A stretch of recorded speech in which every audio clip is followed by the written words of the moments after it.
Welcome to the Nottingham Conference Centre here at NTU. Today we're hosting a conference called Making a Difference. Can I extend a welcome to you to Nottingham Trent University.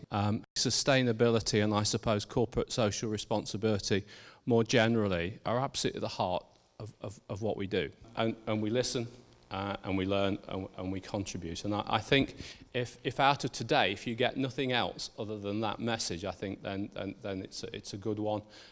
Today we've been hearing from experts from the university and from across the city who've been sharing their thoughts and their tips on the theme of sustainability, and the message that's coming across is doing good is good for business. It's clearly obvious that regions that can maximise their resource efficiency and grow their indigenous low carbon and sustainable product and service markets will be the most competitive, the most stable and most desirable places to live and work. We're at a position now where we have all the right signals in all the right places and all the right opportunities. And of course, if we don't respond to those, well, you know, it's bonkers. It's absolutely imperative that every single solitary student can come away with a great academic experience, but also with a notion that they had value for money.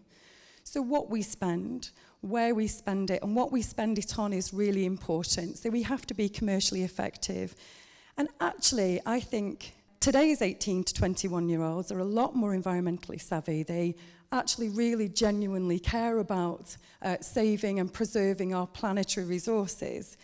And because I am the custodian of the non-pay spend and the procurement team, we have a responsibility to try and reflect those values in our day-to-day work. So if you are able to commit to being socially and environmentally responsible, if your ethics are great, if your green credentials are great, that does make a difference to winning business with NTU. Think about vested self-interest.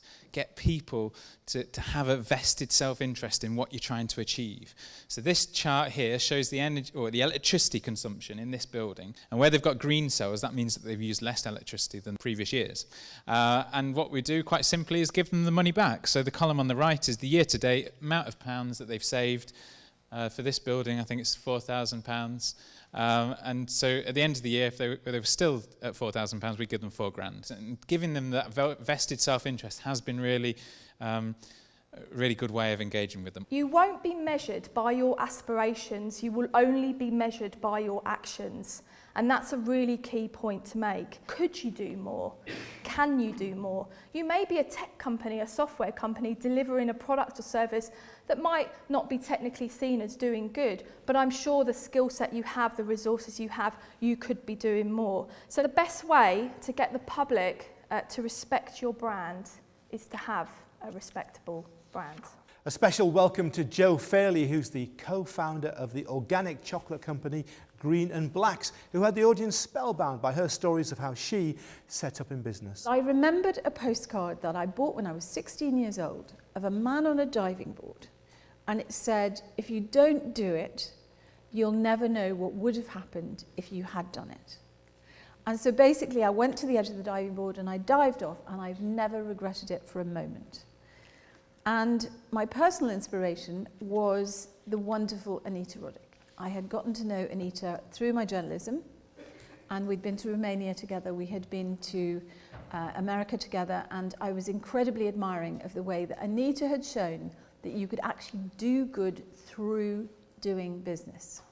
And one of the key messages that I give to anybody who wants to do good through doing business is quite simply that the quality of what you're offering has to be as good as, if not better than, the kind of conventional offering out there that people are used to. Because they might shop philanthropically once. They might buy your tea or your coffee or your fair trade clothing because it's got a fair trade symbol on or because it's got an organic symbol on.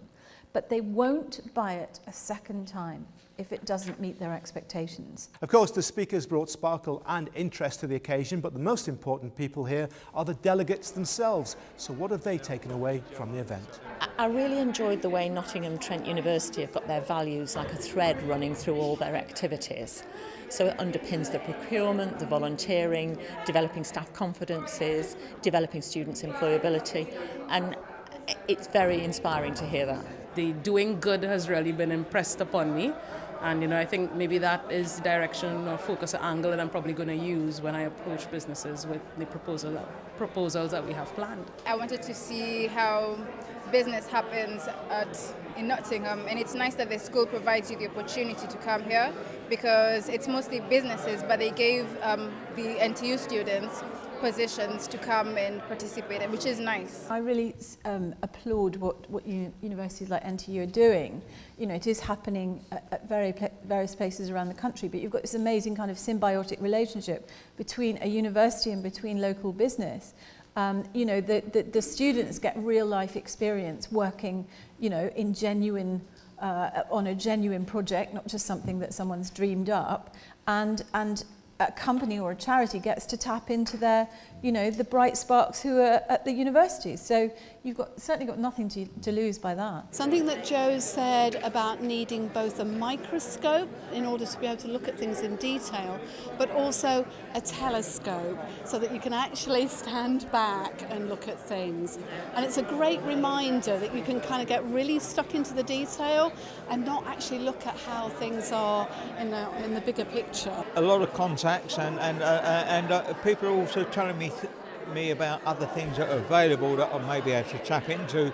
So overall, it'll probably be well worthwhile. There's a lot happening, and I suppose one of the big takeaways is how big this economy will be and how important it is to the British economy. It's made me rethink on my own personal actions, and then hopefully after my course of study, I'll move into the workplace and then, make use of the skills. I think it's a super opportunity to look at the ethics of your own company and use some benchmarking against the best around. And Jo's was a grand example of that with Green and Blacks. I actually do feel rejuvenated and energized, into this product that we're going to launch. I'm super excited now. I was excited before, but now I'm super excited.